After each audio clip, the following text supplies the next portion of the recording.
Today on Reparations in Action. This is what we're talking about, that there is no such thing as the age of discovery, as the age of exploration. It was the age of conquest, destruction, genocide.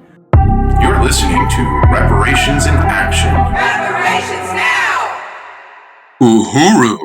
You're listening to the Reparations in Action podcast and FM radio show, White Lies Shattered series. My name is Jamie Simpson.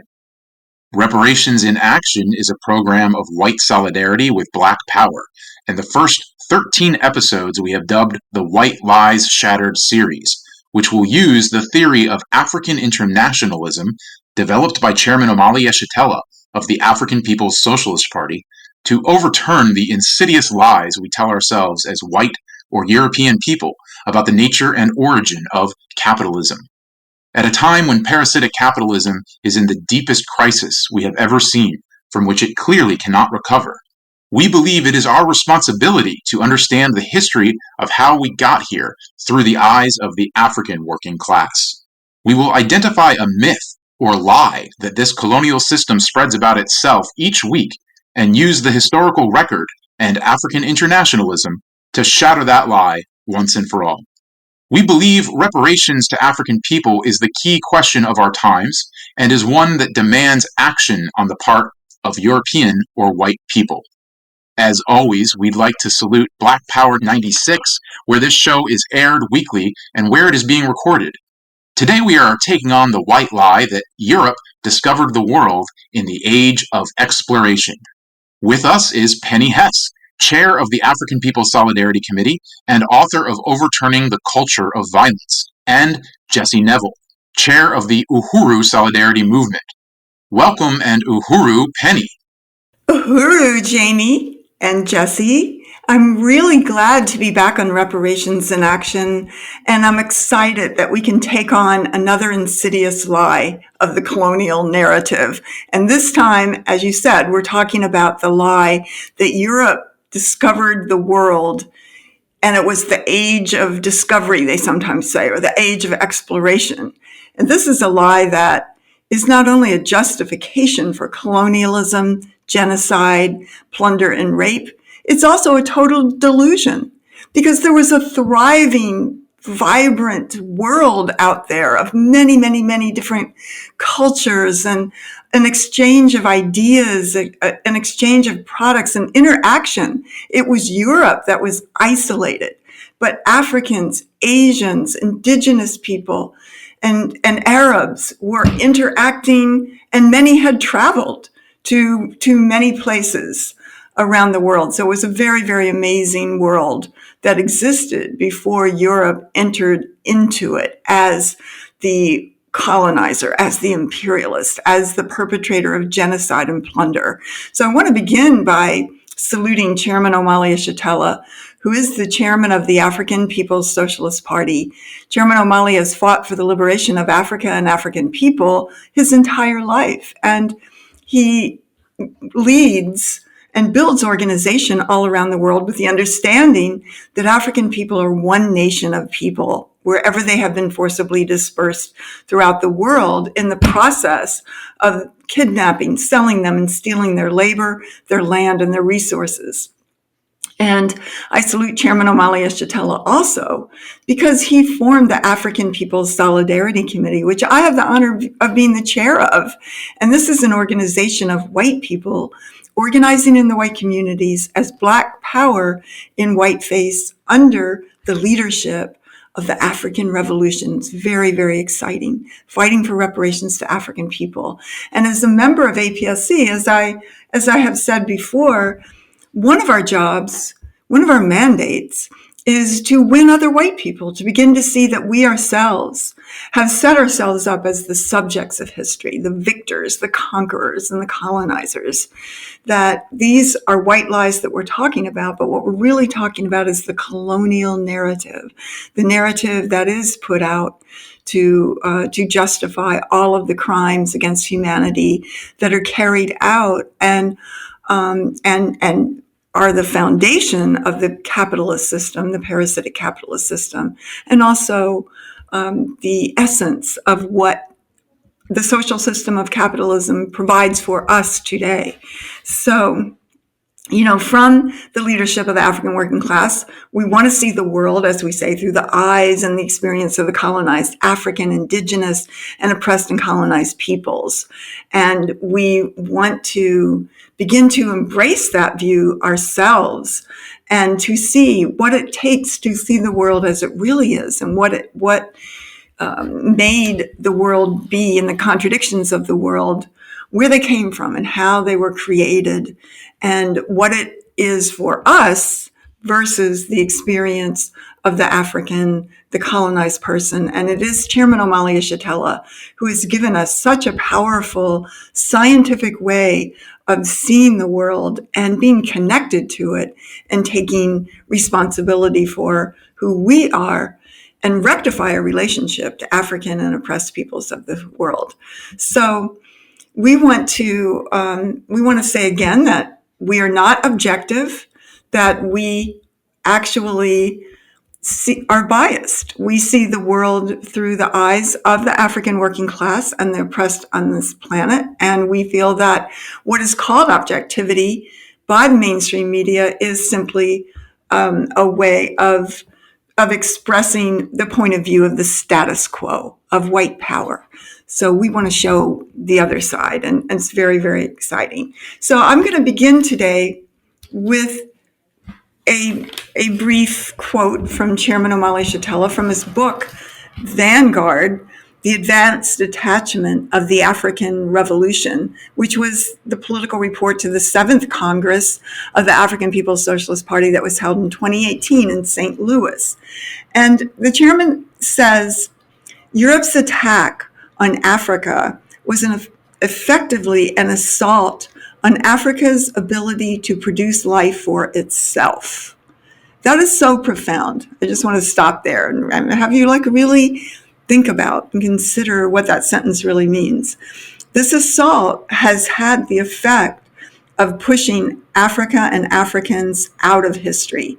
History being the summation of the ongoing struggle to produce and reproduce life. If we get the question down to its very core, a society is structured around the ways that a people produce life, produce what they need to live and to continue their society and produce new members of their society, children, of course, to carry on this particular way of living. And the chairman says that slavery, genocide, and colonialism are the stuff of which capitalism was born. African enslavement was the first capital in the development of capitalism. The prevailing legal system, culture, religion, and general philosophical outlook or worldview constitute the superstructure of capitalism thus conceived. So everything that we think, every idea that we have, every, as the chairman says, dream and aspiration is based on this material reality that we have what we have, that we live the highest standard of living in the entire world based on the material existence of the fact that slavery, genocide, and colonialism is what it took to build and create and birth capitalism, which benefits us as Europeans and white people, and that the superstructure are all the institutions, all the ideas, that the superstructure, as the chairman is saying, is a natural product and reflection of this economic base of colonial slavery. Slavery and colonialism, the chairman continues, gave rise not only to capitalism, but also to the capitalists and working classes alike of Europe and North America. The workers and the bourgeoisie, the two primary capitalist defining classes, have occasionally fought great battles with each other since their inception as contending social forces. Nonetheless, both were born and developed on a platform of slavery and colonialism. Consequently, What is often called class struggle inside the US and Europe is actually contention among the workers and the ruling class for control of the parasitic capitalist pedestal and its stolen resources. So, I wanted to just really have that as the basis for what we're talking about and exploring in a real sense today. And I'm also want to say that last week we quoted from historian Hosea Jaffe, who just died a few years ago, but he was born in South Africa, but he was European, and he died in Italy. But he has written some very, very thought-provoking and very powerful documents and books, including the book A History of Africa, that Chairman Omali Yeshitela has used to back up his theory of African internationalism. And I want to talk about that and read a little bit more of that before I go on to reading a couple of other things that I think will be very, very interesting today. So, again, Chairman Omali Yeshitela makes the point that the driving force of society is the production and reproduction of life. But European production and reproduction of life has been parasitic for a very long time. So capitalism, which is parasitic, the social system we live under, is parasitic and was born that way. And as the chairman says, every dream and aspiration that white people have requires drone strikes in the Middle East, genocide in the Congo, which is what is going on right now, so that we can get computers and mobile phones, which require coltan and other precious minerals coming from the Congo, responsible for US-backed proxy wars that have murdered over 10 million African people in Congo, including little children, women, and men, especially in the eastern part of the country where all of these minerals are located. And that every dream and aspiration of white people requires poverty, colonialism, police murder for African people. Indigenous people are forced to live on places like Pine Ridge Reservation inside this country because the land is stolen from them, where men have the life expectancy of only 48 years, and the average family annual income is only $3,400. Yet this is their land. It was stolen from them, and genocide was committed against them. Africans also are colonized inside the borders of the U.S. and live as colonial subjects backed up by a colonial police force that shoots down, murders African people every single day in this country, as we saw with the police murder of George Floyd in this past year. And that does not happen to white people, not in that way. It doesn't happen to white people. This is something that is a colonial reality in which a whole people occupies another people through state power for profit. So if we're talking about the question of producing life for ourselves, this means that producing life for us, producing life for ourselves, means taking that ability from others, either by death or by a life of endless suffering, war, powerlessness, and exploitation. We don't produce life for ourselves.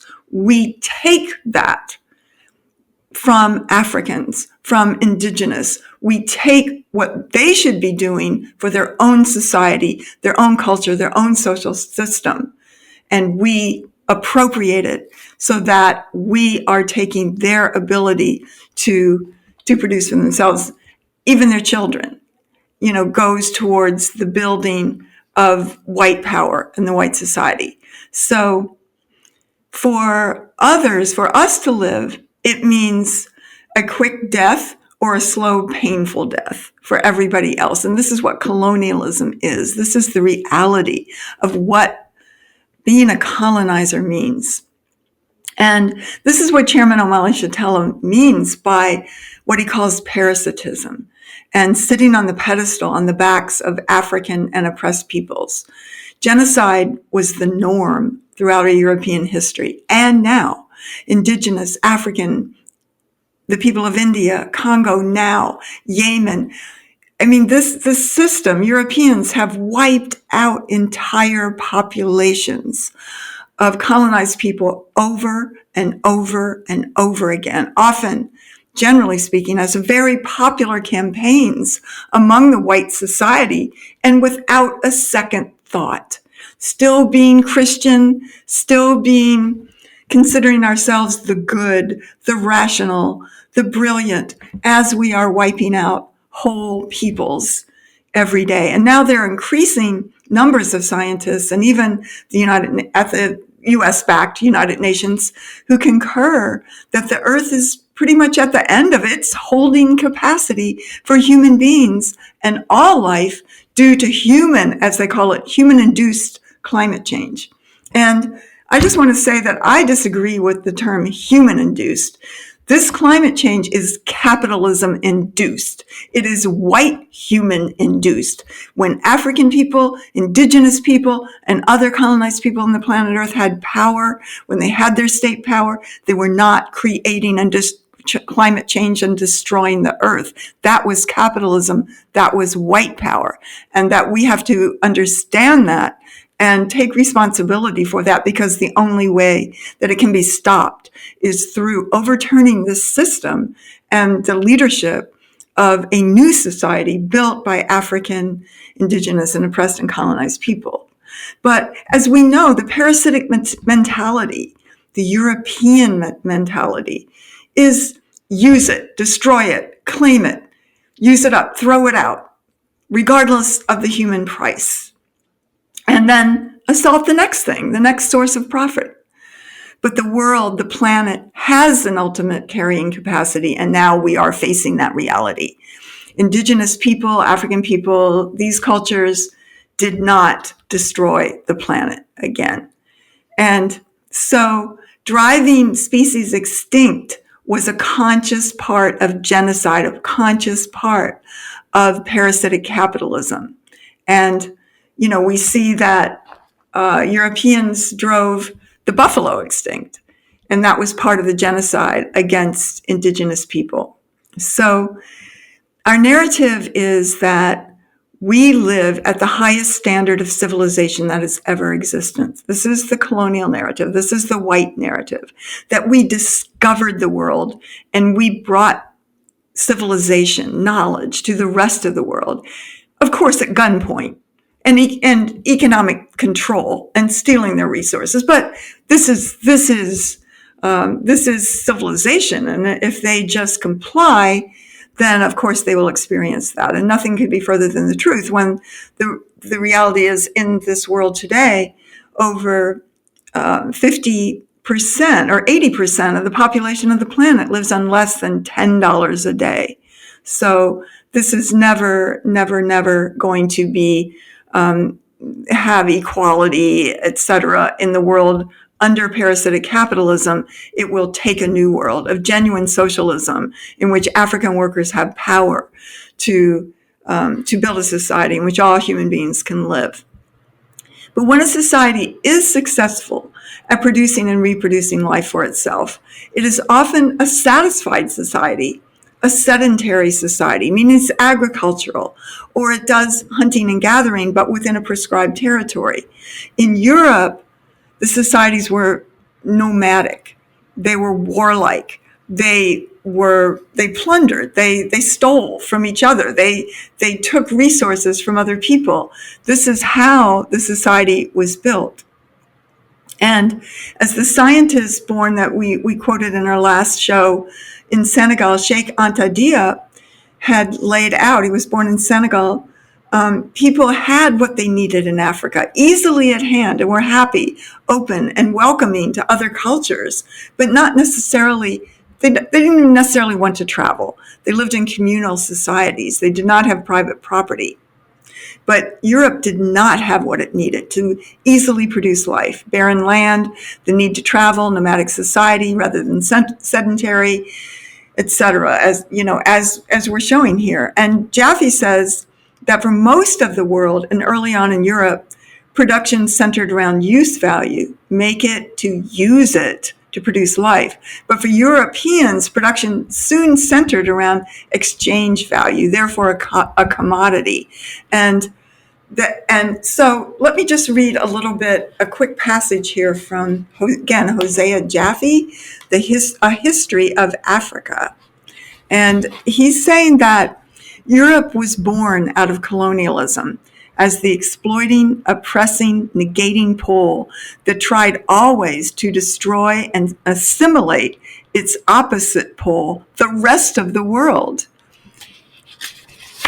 And he's saying, with capitalism arose Europe, and with Europe, the myth of European civilization, a civilization based on African slavery, American plantations, Asian spices, precious metals from all three non-European continents, based too on Indian numerals, Arab algebra, astronomy and navigation. An Arab-Indian took Vasco da Gama to India from Mombasa, and Chinese gunpowder, paper, and compasses. This non-European, European civilization was the Narcissus-like admiration of its own conquest.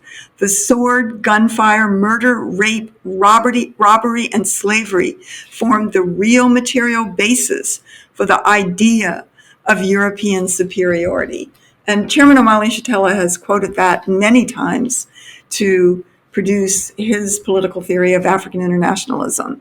And so, when we talk about this idea of a commodity and what it takes for the European narrative, we see a society in which human beings were made into commodities, African people, for their exchange value, African human beings turned into human commodities and stolen labor, enslaved, worked to death, beaten, facing violence every single day, ripped from their communities, their families, their children, becoming nothing more than an object to be used up and destroyed. And it was the skyrocketed wealth production for the conquerors, for Europeans, the colonizers, and for the entire European population for the first time in history, that created wealth that was so massive that Spain's economy collapsed because it was stealing so much silver and gold from the Americas, and because of this trade, what was called the sale of African human beings to benefit and create the Industrial Revolution for Europe. So this is what Karl Marx called, as Chairman Omali Yeshitela points out to us, it's called the primitive accumulation of capital, or the first accumulation. It was the startup money. It's where capitalism got its startup money. And as Chairman Omali Yeshitela has shown, this primitive accumulation is how capitalism was born, not a later stage of capitalism. Capitalism was born of imperialism. It was born of the vast wealth from assaulting Africa, stealing its resources, stealing its human beings, and this forced labor. It was born from the stolen land with all of its resources of what is now called the Americas, of the indigenous people, and the genocide against it. It was born of the Opium Wars against China, which forced China to basically become a colony or semi-colony of Britain, that forced drugs into the people of China and forced them to sell the British tea. The Chinese did not want to do that, and they fought many opium wars to defend themselves against that. And it's the taking of India and the colonization of India, of Southeast Asia, of Vietnam, and of basically the entire planet, which was a playground and a source of money for white people, a source of even colleges and universities and churches and jobs and a whole, all of the commodities that we take for granted, from coffee to sugar to tea. This is how capitalism was born. And the colonial narrative calls it the age of exploration or the age of discovery, or at other times manifest destiny, kill everything that moves, justified by Christianity and whiteness. This gives us opportunity, prosperity, and education. So this affects, again, everything that we see and understand. So in terms of what Europe discovered out there, the world was there. It was living, interacting, investigating. It was an incredible place. But the European, again, was the outsider. So I just want to start reading, first of all, from this great book called The American Holocaust, The Conquest of the New World by David Stannard. And it has just amazing history in it. It has so much documentation of the incredible civilizations of indigenous people, both in North America, South America, and in the Caribbean, and throughout this hemisphere. And it's, he also is talking about the conditions that Europeans faced at the time that they rescued themselves by going out to plunder, enslave, and commit genocide against the majority of the planet Earth. So I'm going to start on chapter 3. And Stannard writes, the Spain that Christopher Columbus and his crews left behind just before dawn on August 3rd, 1492, as they sailed forth from Palos and out into the Atlantic, was for most of its people a land of violence, squalor, treachery, and intolerance. In this respect, Spain was no different from the rest of Europe. Epidemic outbreaks of plague and smallpox, along with routine attacks of measles, influenza, diphtheria, typhus, typhoid fever, and more, frequently swept European cities and towns clean of 10 to 20% of their populations in a single stroke. As late as the mid-17th century, more than 80,000 Londoners, 1 out of every 6 residents of the city, died from plague in a matter of months. And again, as with its companion diseases, the pestilence they called the Black Death returned. Like most of the other urban centers in Europe, says one historian who has specialized in the subject, every 25 or 30 years, sometimes more frequently, the city was convulsed by a great epidemic. Indeed, for centuries, an individual's life chances in Europe, pest house cities, were so poor that the natural populations of the towns were in perpetual decline that was offset only by in-migration from the countryside. In-migration, says one historian, was the vital if the cities were to be preserved from extinction. And that, just look at now. The U.S. has 500,000 people died of COVID, the highest percentage of the population of any country in the world. And, the CDC is saying that they expect close to another 100,000 to die from COVID from June 1st, even by June 1st, even with the vaccines going on and of course they can't guarantee that the vaccines are even working because of all these variants and ways that this pestilence, this plague is coming up. So to continue from Stannard, he says, famine too was common. What J.H. Eliot has said of 16th century Spain has held true throughout the continent for generations beyond memory. The rich ate and ate to excess, watched by 1,000 hungry eyes as they consumed their gargantuan meals. The rest of the population starved. And this was in normal times. The slightest fluctuation in food prices could cause the sudden deaths of additional tens of thousands of who lived on the margins of perpetual hunger. So precarious was the existence of these multitudes in France that as late as the 17th century, Each average increase in the price of wheat or millet directly killed a proportion of the French population equal to nearly twice the percentage of Americans who died in the Civil War. And that was the 17th century, when times were getting better. In the 15th and 16th century, prices fluctuated constantly, leading people to complain, as Spanish agriculturalists did in 1513, that today a pound of mutton costs as much as a whole sheep used to, a loaf as much as a bushel and a half of wheat, a pound of wax or oil as much as 25 Spanish pounds. And, it just goes on to say, I want to read a little bit more here, skipping down. Standard says, roadside ditches filled with stagnant water served as public latrines in the cities of the 15th century, and they would continue to do so for centuries to follow.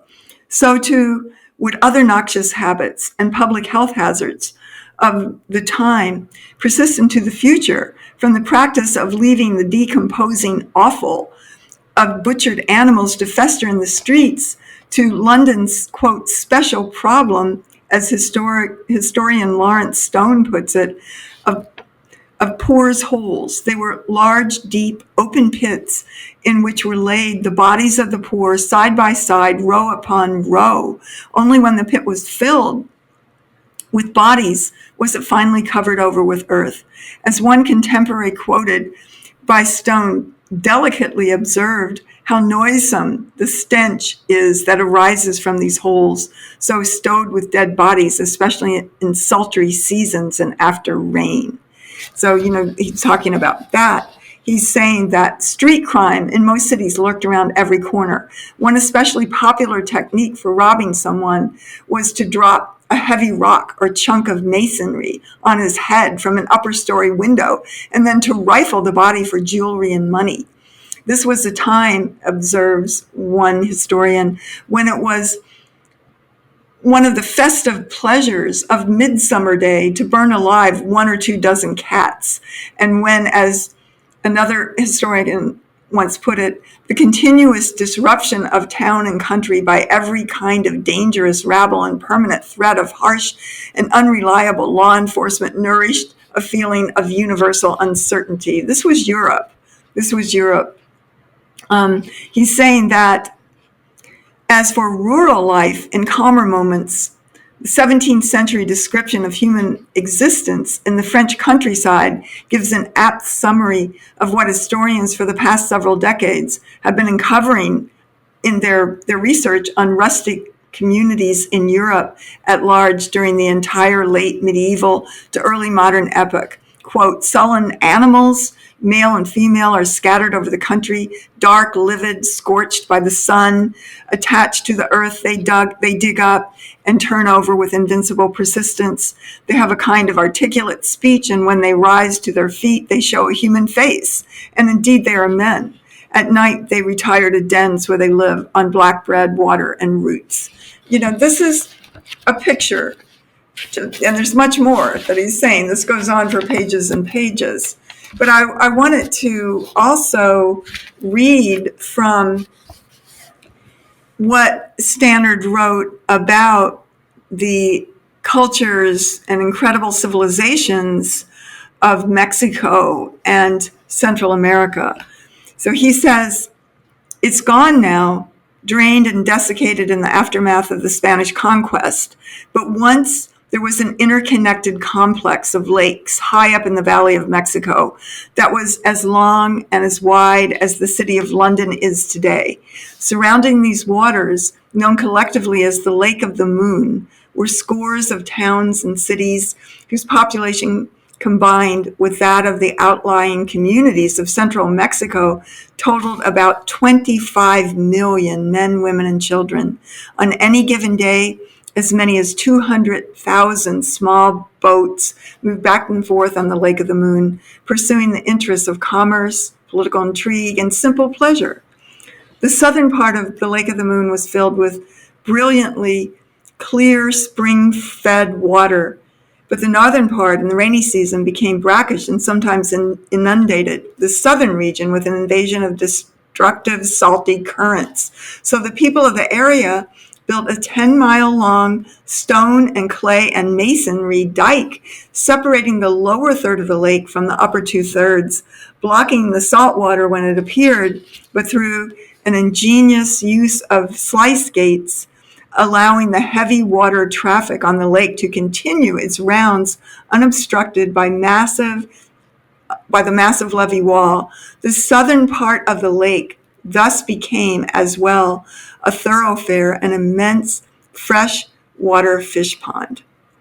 And, he goes on to say that, and then he quotes what some of the conquistadors actually wrote about the cities, like Tenochtitlan, which is now Mexico City, which was of the Aztec nation. And, of course, this is what the conquistadors wrote as they were in the process of destroying the civilization and everything in it. So this is what Bernal Diaz del Castillo wrote. When we entered the city of Iztapalapa, the appearance of palaces in which they housed us, how spacious and well built they were, of beautiful stonework and cedar wood, and the wood of other sweet-scented trees, with great rooms and courts, wonderful to behold, covered with awnings of cotton cloth. When we had looked well at all of this, we went to the orchard and the garden, which was such a wonderful thing to see and walk in, that I was never tired of looking at the diversity of trees and noting the scent which each one had, and the paths full of roses and flowers, and the native fruit trees and native roses, and the pond of fresh water. There was another thing to observe. The great canoes were able to pass into the garden from the lake through an opening that had been made so that there was no need for the occupants to land. And all was cemented and very splendid, with many kinds of stone monuments with pictures on them, which gave much to think about. Then the birds of many kinds and breeds which came into the pond. I say again that I stood looking at it and thought that never in the world would there ever be discovered lands such as these. So that is from the conquistador, who was part of wiping out, slaughtering the literal tens of millions of people and this incredible civilizations of the Aztec and others in Mexico and in Central America. And another one wrote, Bernal Diaz wrote, one could see over everything very well, and we saw the three causeways which led into Tenochtitlan. That is the causeway of Iztapalapa, by which we had entered 4 days before, and that of Tacuba, and that of Tepeaquilla. And we saw the fresh water that comes from Chapultepec, which supplies the city, and we saw the bridges on the three causeways, which were built at certain distances apart, through which the water of the lake flowed in and out from one side to the other.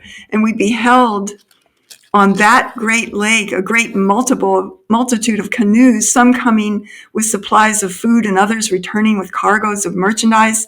And we saw that from every house of that great city and all the other cities that were built on the water, it was impossible to pass from house to house except by drawbridges, which were made of wood or on canoes. And we saw in those cities temples and oratories like towers and fortresses, all gleaming white, and it was a wonderful thing to behold. So, this goes on, and he talks about, he quotes more things that, he talks about this great market which they encountered, and that at the center of the city facing the volcanoes stood two huge and exquisitely ornate ceremonial pyramids, man-made mountains of uniquely Aztec construction and design. But what seems to have impressed the Spanish visitors most of the view of Tenochtitlan from within its precincts were not the temples or other magnificent public buildings, but rather the marketplaces that dotted the residential neighborhoods and and the enormous so-called Great Market that sprawled across the city's northern end. This area, with arcades all around, according to Cortez, was the central gathering place where more than 60,000 people come each day to buy and sell, and where every kind of merchandise produced in these lands is found, provisions as well as ornaments of gold and silver, lead, brass, copper, tin, stone, shells, bones, and feathers. Cortez also describes special merchant areas where timber and tiles and other building supplies were bought and sold, along with much firewood and charcoal, earthenware braziers and mats of various kinds of mattresses for beds, and other finer ones for seats and for covering rooms and hallways. Each kind of merchandise is sold in its own street without any mixture whatsoever, Cortez wrote. They are very particular in this. Even entertainers had a residential district of their own, says Bernal Diaz, a place where there lived many great people who had no other occupation than to be dancers, and others who used stilts on their feet, and others who flew when they danced up in the air, and others like Mary Andrews, clowns. There were streets where herbalists plied their trade, areas for apothecary shops, and shops like barbers, where they have their hair washed and shaved, and shops where they sell food and drink, wrote Cortez, as well as greengrocer streets, where one could buy every sort of vegetable, especially onions, leeks, garlics, common cress and watercress, borage, sorrel, teasels, and artichokes. And there are many sorts of fruits, among which are berries, cherries, plums, like those in Spain. There were stores in streets that specialized in game birds of every species found in this land: chickens, partridges, quails, wild ducks, flycatchers, widgeons, turtle doves, etc. There was so much more in this mercantile center, overseen by officials who enforce laws of fairness regarding weights and measures and the quality of goods purveyed, that Bernal Diaz said, quote, "We were astounded at the number of people and the quantity of merchandise that it contained, and at the good order and control that it contained, for we had never seen such a thing before." So, it just goes on and on describing this incredible society that was amazing, that had whole streets just for one item that it sold, and lived in this beautiful way of which the arts were part of life and healing, and it was nothing like existed anywhere in Europe or anywhere, even in the world.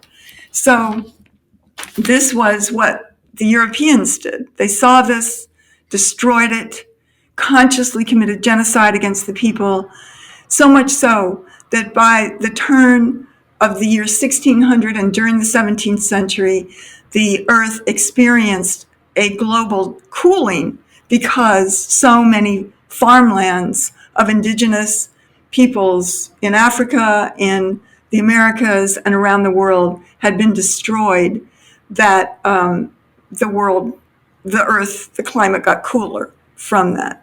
So this is what we're talking about, that there is no such thing as the age of discovery, as the age of exploration. It was the age of conquest, destruction, genocide for us, for the white colonizer. And it is, to me, very, very powerful to be able to see the truth about the world. This is just a little snippet of what we're going to be talking about over the next several weeks. Uhuru. You're listening to Reparations in Action. Reparations now! Uhuru, Penny, thank you so much for going over that. It's so eye-opening to get a handle on the reality of where we came from as Europeans, as white people, how we reached this point in history, and this whole myth that we tell ourselves about having, come out of Europe during a Renaissance age of exploration, of discovery. We wanted to share these ideas. It's so foul when you look at this reality. And, I wanted to, if it's okay, just briefly read from Open Veins of Latin America by Eduardo Galeano, from this chapter called Lust for Gold, Lust for Silver. And this just to flesh out what you were talking about from Standard about Columbus, okay? And it says here, 3 years after the discovery of Columbus personally directed the military campaign against the natives of Haiti, which he called Española. A handful of cavalry, 200 foot soldiers, and a few specially trained dogs decimated the Indians. More than 500 shipped to Spain were sold as slaves in Seville and died miserably. Some theologians protested, and the enslavement of the Indians was formally banned at the beginning of the 16th century. Actually, it was not banned, but blessed. Before each military action, the captains of the conquest were required to read to the Indians without an interpreter, but before a notary public, a long and rhetorical requierimento exhorting them to adopt the Holy Catholic faith. Well, quote, "If you do not, or if you maliciously delay in doing so, I certify that with God's help I will advance powerfully against you and make war on you wherever and however I am able, and will subject you to the yoke and obedience of the church and of their majesties, and take your women and children to be slaves. And as such I will sell and dispose of them as their majesties may order, and I will take your possessions and do you all the harm and damage that I can." Yeah, End I just quote. want to say something on that. Yes, and that is another very interesting book, Open Veins of Latin America. And this terror, because, the Spanish brought with them, and Columbus and his sons immediately began raping the women, and they brought dogs with them that were trained to eviscerate the indigenous people, and they hung them by their wrists on racks and had the dogs so that they would be right at waist level, and they just like chewed out their the people's intestines and just killed them as they were, alive and could see this in incredible terror. And they also talk about in Columbus's sons' diaries of the women and, how they raped them, and didn't use that word, but, how they used them. And I just think this is so right, that there's so much to say about this. And it's really, really important that we understand what it took for the world to be the way it is now. And that when we say that we're standing in a pool of blood on a pedestal on the backs of African indigenous people, it is so true. It is so correct. And we have to be able to look at the world as it really is. And this is why we salute Chairman Omali Yeshitela in just exposing this to us and showing what the world can be when African people and oppressed and colonized peoples have power. Jesse, what did you think?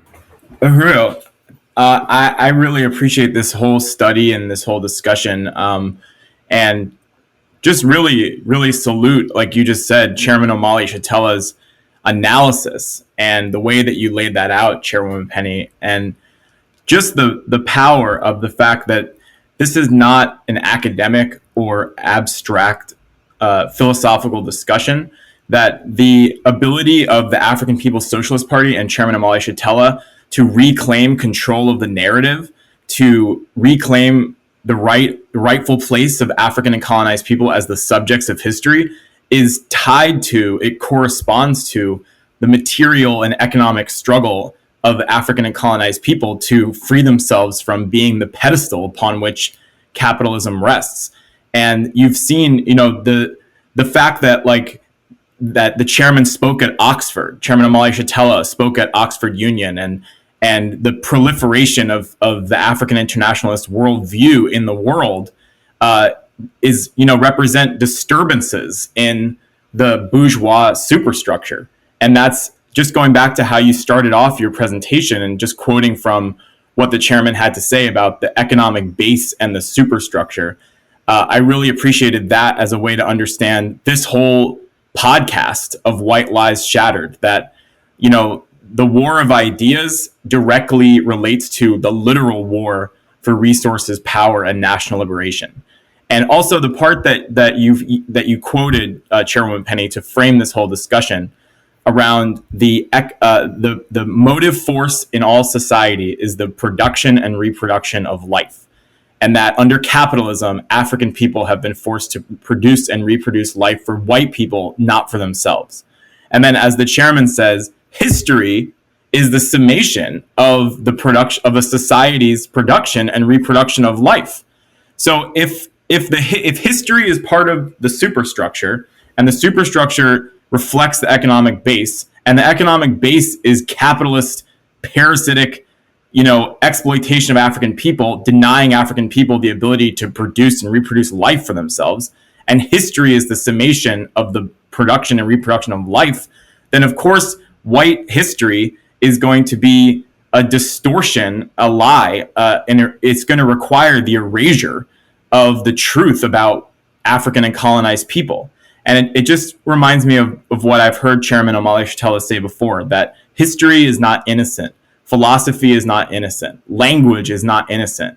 And these history textbooks and universities are meant to reproduce the ideology of Columbus and the conquistadors and white power and the Thomas colonial Jefferson. narrative, yeah. Exactly. And so I think this is such an important discussion. This podcast it's more than just a podcast. It's an extension of the real struggle that African people are making to shatter the colonial narrative and set the record straight. So it's really exciting, and it was just making me think about the way that all of these monuments of colonialism are coming down in the past year. These monuments of colonial, genocidal monsters have been torn down, and African internationalism is doing more than just tearing down the monuments of colonialism. It's tearing down colonialism itself, and we can be a part of that as white people and rejecting this and jumping off the pedestal and fighting for reparations to African people. So I thought this was excellent, and really appreciate the whole presentation. Uhuru, Jesse, Penny, what I really appreciate about this discussion too is just the reckoning that's required of us as white people in this period if we're going to overturn this delusion we've been under for like 600 years, that we're the center of the damn world, right? That like everything turns around us, that we are the most brilliant, rational people that have ever existed, when the reality is, like when you say that this is a parasitic thing, that when Chairman Omali Yeshitela points out that capitalism was not born out of curiosity, it was born parasitic. It was born as imperialism, and that to this day our little white lives require drone strikes in Pakistan, proxy wars of genocide in the Congo, police murders like what happened to George Floyd, the oppression on reservations of the indigenous, the prison economy, which is just packed to the gills with black people. That this is not some sort of character assassination to say that imperialism, that capitalism is parasitic. It's descriptive. It's an objective reality. And I think that there's also some really disturbing thing that happens to us in this process of genuinely believing that we're the center of the world, genuinely believing that somehow we deserve to live in this system where our very livelihood comes at the expense of everybody else, that somehow that's correct, that it distorts our understanding of what's even real in the world. We cannot see the world objectively if we're trying to defend a system like that. And what it eventually creates is a situation where we, as the colonizer, become used to this mediocrity, right? And Chairman Omali Yeshitela has talked about this before, the mediocrity of the colonizer, because we never have to face any real competition with other peoples, because who's going to openly compete with the colonizer as long as we're this genocidal force in the world? So I think it's a very liberating thing for us to actually come down off this pedestal of genocide that we've been on for 600 years, and to be able to look at it with brutal honesty and get over that. And then we can recognize how absolutely just demands like reparations are, that it's something that must happen, and that this system can't go on. Like you were saying, Penny, the world cannot endure parasitic capitalism anymore. If you even just look at what's going on in Texas, right now with these winter storms and a grid that has absolutely no hope of sustaining human life. There's no future in this system, and it's very evident that there was never a plan for any kind of human life to be sustained by this system. When you look at its foul origins in dogs ripping apart little children and coming to this beautiful civilization that far outstripped anything Europeans had ever known, only to come in and destroy it and enslave and slaughter the people. Uhuru. So that's why reparations is the way forward. Reparations under the leadership of the African working class, the African People's Socialist Party. Uhuru. Absolutely. Uhuru. Well, Chairwoman Penny Hess of the African People's Solidarity Committee and Jesse Nevel, chair of the Uhuru Solidarity Movement, I want to thank both of you for joining us yet again on this second episode of Reparations in Action, the White Lies Shattered series. And today we have officially obliterated the lie that Europe set out to discover a new world in the age of exploration and discovery. Uhuru. Uhuru. Uhuru. You're listening to Reparations in Action.